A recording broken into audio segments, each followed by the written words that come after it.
Welcome to a new episode of Around the Mic. I'm your host, Rick. Today I have Patrick, Beth, and Jimmy with me.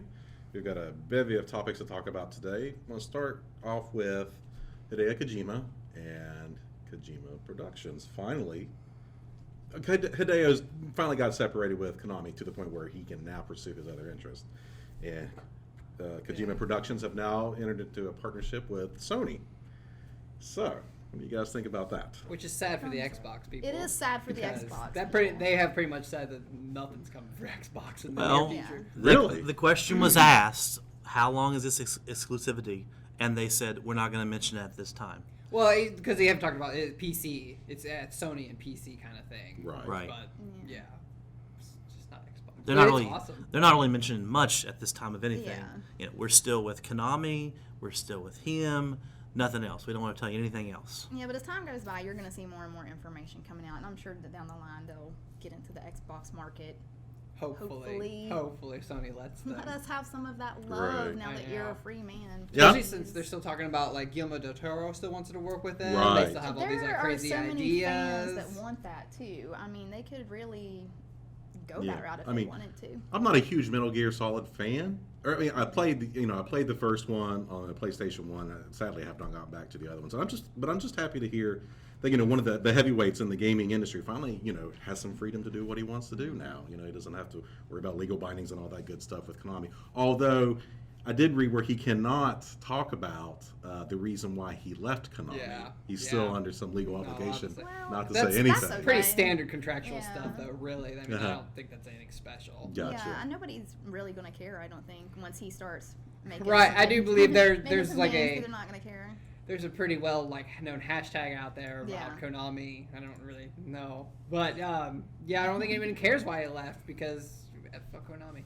Well, maybe the next Metal Gear Solid, or wannabe named Metal Gear Solid, can be a story of how he actually left, and maybe the lawyers have made sure to work it That to where would that'll be his next. That would be so Hideo. Just to make a game like that, That would be would be Yeah. so crazy. Just a little Well, stab.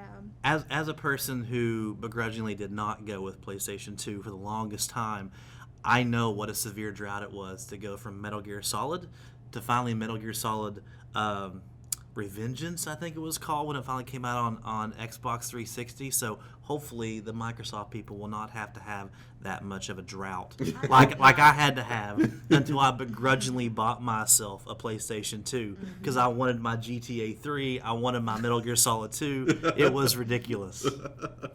One other interesting tidbit of information to come out of this is that Kojima Productions is not solely going to do game content. They could be doing other digital media too as well. It's well known that Hideo is very much a movie fan. I mean, I think that much is obvious from the long cinematic sequences in some of the Metal Gear Solid games. So there's the idea that maybe he will get Or involved the with some digital playable movies. trailer. So, it's not just, a gaming partnership with Sony. It sounds like it could be, Movies. movie partnership That too. would be really I interesting. would be, Yeah. I'd be okay with that. I Let didn't him really spread his consider that. wings and do what he wants. Yeah. I mean, he's so creative. I would rather him get it out there than just be bottled up because Agreed. his content is so good. Otherwise, he'll have to cut his wrists to let it out. Yeah. Like all great artists. Right. Well, won't you guys tell us what you think about this? If it's a good thing, it's a bad thing. Oh, it's a good thing, of course. Leave it in the comments below and let us know. Next thing I want to talk about is this pending lawsuit from some group in France against Steam, and concerning some of their handlings of certain situations with accounts that get hacked and banned. So recently, Steam had admitted that there's about 77,000 accounts that get hacked daily, and there's no sucker every recourse second. to it. Yeah. What's that? There's a sucker every second. Right. Well, a lot of this is probably the fault of the users just True. falling That's so for true. lot. stupid ploys to give out their username and password to their Steam account. Or Just- clicking a link just going links, outside yeah. of the Steam. I mean, Right. Steam has all kinds of safeguards set up. And the trading stuff is one thing Steam has tried and tried and tried. They do everything. They put 7-day waits in place when you're trying to do trades with people who haven't been in your friends list. Like, you have to be friends with somebody for over a year if you want to instantly trade with them. There's all kinds of safeguards.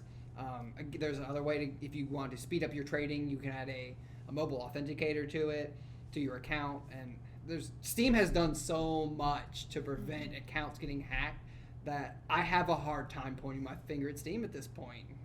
Yeah, you have to, the user at some point, no matter what the platform, has to accept some of that responsibility. Don't have crappy passwords. Don't, give everybody access. We that comes live over in to your an house. era where every person is a low-hanging fruit. Well, it has the potential, at Right. least. Well, yes. Don't be clicking on random links that you get. I mean, there's just so Only many trade ways through the that- Steam trade. Well, what about those situations where accounts are banned and they have Steam money, dollars, that they can no longer be accessed by the user? That's of course a totally different story. Yeah. I mean that's real tangible funds that they are then stealing from people. I mean because those banned accounts, you aren't able to access it, you can't log into it, you can't do anything with it.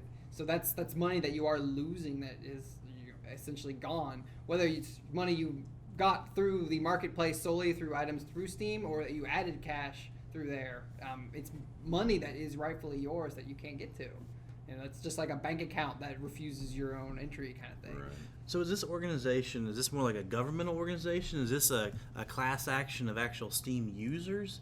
Because I agree with all this, and I just know when I heard that they are trying to sue Steam, I wanted to know what are these people's motivations? Who are they? It's the French Association for Consumer Rights. So it kind of sounds like the Better Business Bureau here. Okay, sure. Well, probably not necessarily better business, but yeah, we have other consumer advocate But groups. as far as the funds on banned accounts, I mean, they should be able to refund that somehow. Either, don't you have to have a credit card on your account to use Steam? I don't know if you have to have one. No, I don't think so anymore. But it seems like if you, no, maybe not that, but like a PayPal or however you pay, they should be able to refund any funds that are on your account when you get banned, or at least be able. Well, to they maybe, should. I mean, they or to should maybe do give that, you like a I gift think. certificate Right. or some type of digital promotion code, or there seems like Give you a that's a Steam really gift card. easy fix. I mean, even that, as long Here as we you're banned getting, you. Have a card. Right. as that you long can't as use. Well, because I was trying Just to their ways. figure out, based on the people you were saying that were being sued, is were we talking about someone who was doing it on behalf of the consumer, which, as we're Yeah, talking about, yeah, it is, it or definitely is. I also thought technically it could be on behalf of the company, because as we've said, a lot of these things that are being traded are highly valuable things. Mm-hmm. If Steam magically duplicates this for the company, that cuts back. Like suddenly people are having these items duplicated, they can go out there and sell them.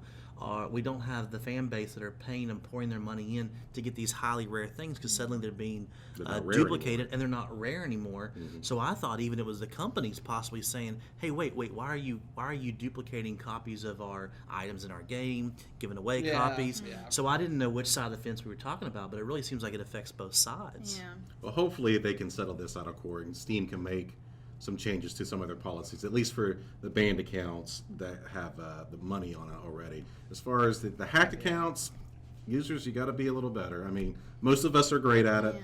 but I guess we are all IT people. Not all. Well, right, and we do have that luxury because we that's what we do for a living. And some of these things, some of these practices that we do are not so obvious to Well, and you have to everybody else. remember too that the hackers are always going to be one step ahead of like the technology to stop it, or the It is the a cat and companies. mouse game. Yeah, it very Yeah. much is. Steam's that's never why that's why the gonna term be able zero to stop day it. exists. Yeah. Yeah, some of those hacked accounts could very well be compromised accounts, not necessarily because the user did something. Right, and they could be compromised via a mechanism that Steam isn't even aware of. Right. Right. So that's always Just a possibility. know too. that it's never going to be like 100% Right. unhackable. Well, I'm saying it's never. I guess it'll never be 100% one way or the other necessarily. Mhm. I mean, if your password is password, then Right, I may right. say it's your fault. It might not be a good idea to have it be 1, 2, 3, 4, 5. Right, I'm but if just- you've got Right. the word, if you've got the password, and you have a mobile authenticator, yeah. I mean, and You're- you still you're get a little hacked. better That's a little bit more of an iffy situation. Like Right. that's because that's obviously a much smaller window to be able to be hacked in. Mhm. Yeah. And as any WoW player has known, they do have mobile authenticator viruses that work within those 30-second windows. I mean, that was crazy when those first started coming out when I was playing WoW. So Right. I know they exist. Yeah. Yes. Authenticators aren't foolproof as they were once, Right. but. So let us know what you guys think about this lawsuit, whether or not it has any merit, and how do you think Valve should handle this situation? System Shock 3 got announced just recently. For those of you who do not know much about System Shock, It is the precursor to BioShock. BioShock is actually the spiritual successor to System Shock, and so. But is it still now that we have a System Shock 3? I don't know. That's a good. Is that like now a moral That's question? an existential question. Yeah. I don't know. I haven't played System Shock, but I played BioShock, and I couldn't put the first one down when I got it, and I enjoyed the second one, and Infinite was okay. Oh, I'd be excited Infinite for. was amazing. I kind Did of you wonder play if the I'm first one? dead. But You know, I'm thinking. We had a reannounced Final Fantasy VII. Now we have System Shock 3. Either my mind is slowly dying, and I'll be seeing a light here in a minute. Well, But, I I mean, mean- this is so much fan service. If you Oh, yeah, if you look at the very games much is. and movies in general, it really is like we're in Generation Remake. Oh, I'm yeah. just saying. Generation R. Generation R for Generation Remake. But yeah, you're exactly right. Well, this is not a remake, though. I mean, it's another sequel. Well, that's true. Well, I wonder how much they will touch on like the other two, though. I don't know. How Honest, much of a where will they go? What will they use? What new game gimmicks, for lack of a better word, will they use in this new one versus sticking to the other two? So yeah, that would be something interesting. and wonder to how see. much BioShock will influence System Shock Ooh, 3. That Yeah. would A be little But- reverse.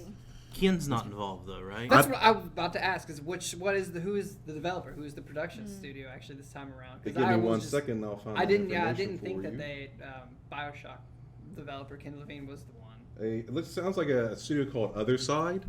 That was let's see, it's founded by Paul, and I'm going to screw this name up. Butcher. Neroff, who also co-founded Looking Glass Studios, which helped develop Oh. the original System Shock series. Yes, Okay. Yeah. So there were some original. There are at least one Sounds like he original may person. have gotten his IP back, perhaps, or something like that. So we'll have to see if one plays off the other, if it's going to be the other way around. Well, maybe Irrational had the actual IP, and then when Irrational went belly up, then maybe he got it back. Oh, Maybe. he may have been able to snag it then. Absolutely. Maybe. Absolutely. I'd be excited for that. Like I said, I love BioShock, so anything that's kind of like that, I'd be. They've had the System Shock 1 and 2 on sale on like Steam and Good Old Games. So you should definitely try I to have check them out. to I don't have to see admit that that. I've not played System Shock 1 or 2. Even with the Steam, I mean they're $5, and I still haven't picked them up to play them yet. And If I they're had seminal PC to classic run them, I'd PC love to check games. them I out. know They're this. hard. I know this. At least you're not like me. I have purchased them, and I still have not played them. So Well, I don't think that's Yeah. unique with a I lot don't of No. think there's anybody No. at this table that's bought a game that hasn't been played. Dirt 3 will never be played in my Steam library. I'll just flat out say Condemned. I have Condemned, and I still haven't. We'll have to have a conversation about why you even have Dirt 3, but that's a different video for a different Product time. I'll let him throw that shade over here. that. So was there some news about Kingdom Hearts? There was a new Kingdom Hearts 3 trailer that was announced and shown, and it's just bringing it back out into the spotlight. It's been, I think, announced originally in 2014, so we've been kind of waiting on it for about a year now and pushing 2. And it was good to see some new trailer. Good to see that it still is being developed. There is still action going on with it. And they also talked about Kingdom Hearts 2.8, which, if you ever pay attention to the numbering, follows right along. It's going to be a collection of a bunch of the other Kingdom Hearts games into this new 2.8, and somehow all those other numbers add up to 2.8, and that's where they got that. So, however they do math in Kingdom Hearts land and versus real world, I don't know. But it would be great to have that, because if you do follow the Kingdom Hearts games, it's very confusing, because there's a lot of mobile games, there's a lot of Yeah. handheld games that have the main plot line that you do have to play if you want to get the whole experience. You can't just play Kingdom Hearts 1, 2, and 3 and get the story. A lot of crazy stuff happens. And that sucks because I have only played Kingdom Hearts 1. I didn't have the system for Kingdom Hearts 2. And then I was excited when the new one was announced to be possibly on the Xbox. Yes, So now I'm like, oh crap, I have to go back and play how many games? But maybe 2.8 will Is be there a the Cliff one. Notes? I need a Cliff Note. Although I think 2.8 is only for PS4, so that does kind of shaft us Xbox One. Would they be Cliffy B's notes? Oh, stop it. Sorry. I'm sorry it was such a bad Well, that's an interesting idea, though. I mean, maybe we'll see somebody in the near future come out with this Cliff Games, like boil a game down to the most interesting points and then shove it out there for consumption. Probably Or I not. can just I think that's put up called the- copyright. Yeah. Or As soon I as can it's just coming put out That's on not our fair use. right. All right,